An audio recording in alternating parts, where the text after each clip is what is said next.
Assalamualaikum warahmatullahi wabarakatuh. Perkenalkan, kami dari kelompok 14 akan mempresentasikan materi tentang transformasi hukum pidana Islam dalam tata hukum Indonesia. Sebelum mulai, mari kita perkenalkan dulu. Pertama, saya Jadul Muhammad Toban. Saya Wiranto. Saya Muhammad Yakin bin Sekolah. Saya Zaki Nitya Pratama. Oke, baik. Langsung aja, untuk yang pertama ada di pendahuluan.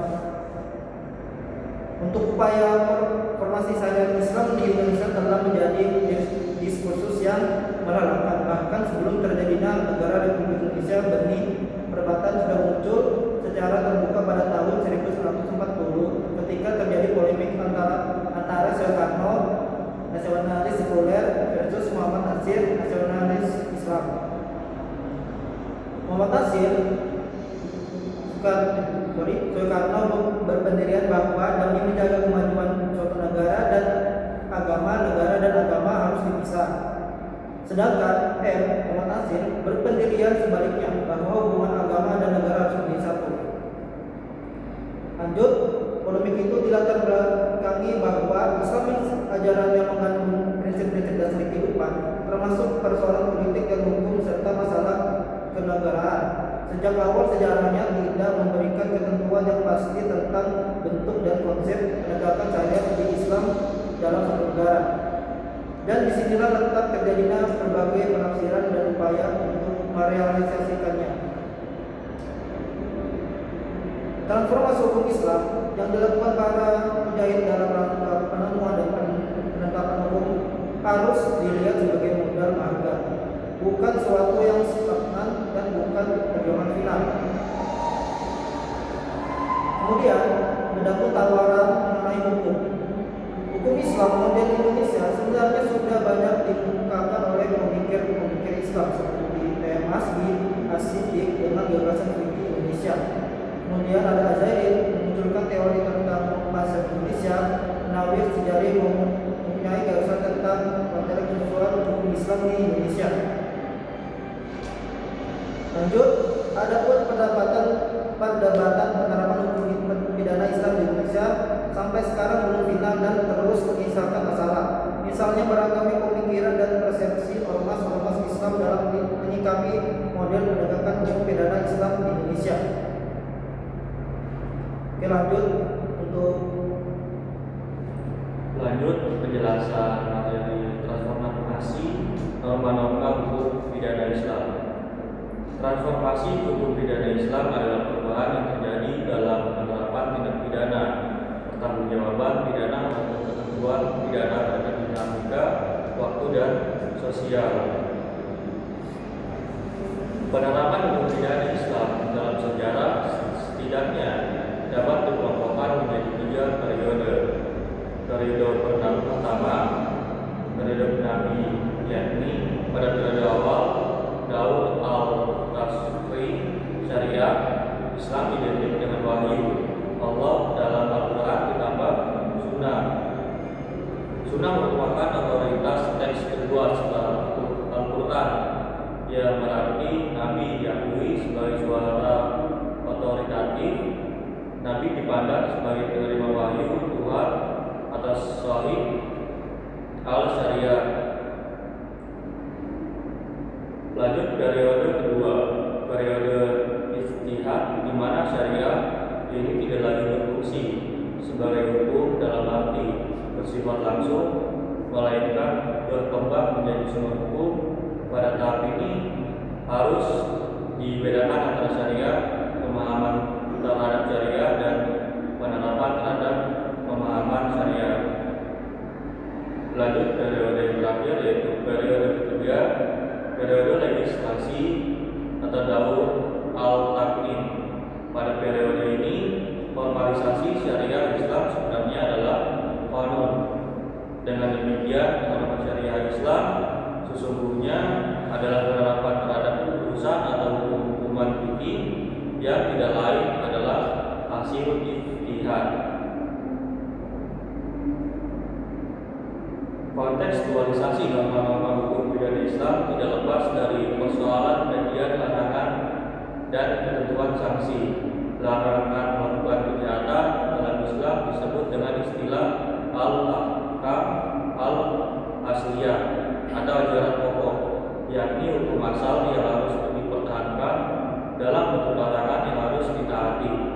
seluruh komponen masyarakat. Tujuan larangan ini agar manusia terhindar dari madorot. Materi selanjutnya akan dijelaskan oleh Baik, saya lanjut. Kedudukan hukum Islam dalam tata hukum nasional. Yang pertama, sumber hukum nasional. Dalam pembentukan hukum nasional Indonesia digunakan berbagai sumber hukum, yaitu yang pertama ada hukum barat, hukum adat, hukum agama, dan dalam kondisi tertentu juga hukum internasional. Yang kedua, pengakuan dalam GBHN, garis-garis besar haluan negara, dari 1973 hingga 1999 menekankan pembangunan hukum nasional yang menata sistem hukum secara menyeluruh dan terpadu, mengakui dan menghormati hukum agama serta hukum adat, memperbarui peraturan warisan kolonial. Yang ketiga, posisi hukum Islam.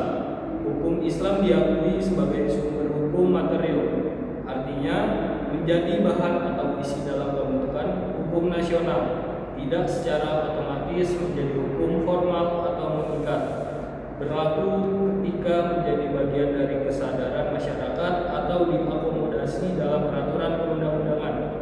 Dan yang keempat,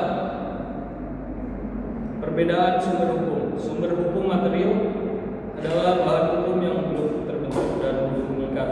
Sumber hukum formal, hukum yang sudah terbentuk seperti undang-undang dan bersifat mengikat.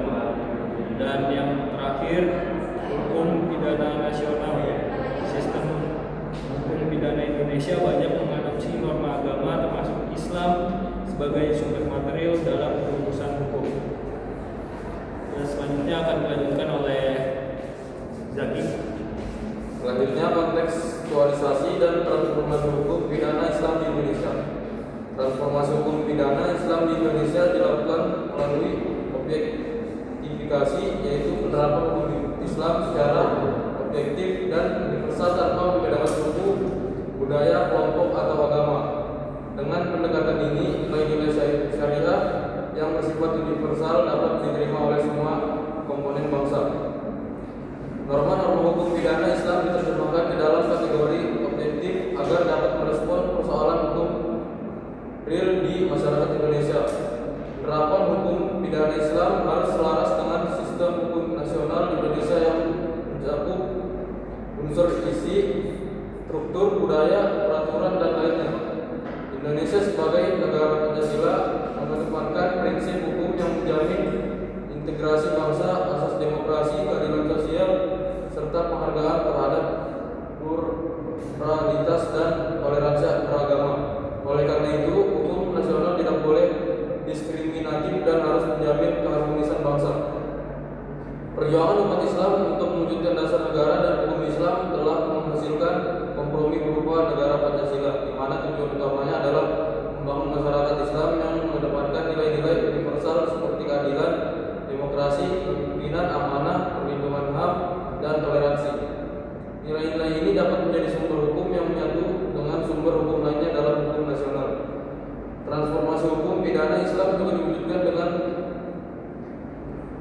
mengakomodir norma-norma Al-Quran ke dalam undang-undang positif Indonesia. Misalnya, zina diatur dalam pasal 284 KUHP, fitnah diatur dalam pasal 310 KUHP,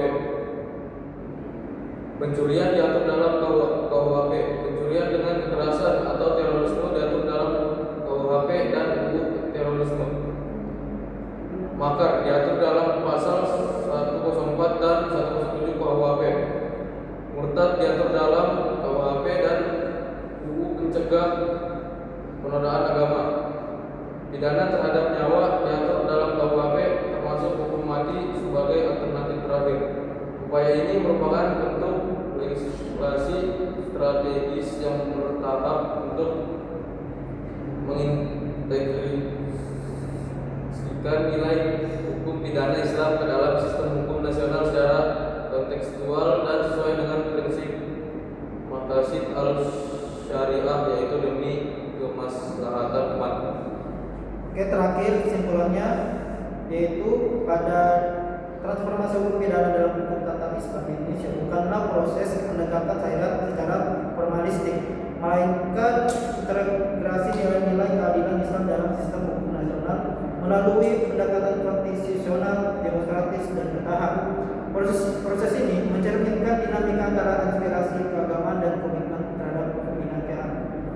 Oke, baik, itulah hasil dari presentasi kami. Jika ada kesalahan dalam tutur kata kami, mohon dimaafkan. Wassalamualaikum warahmatullahi wabarakatuh.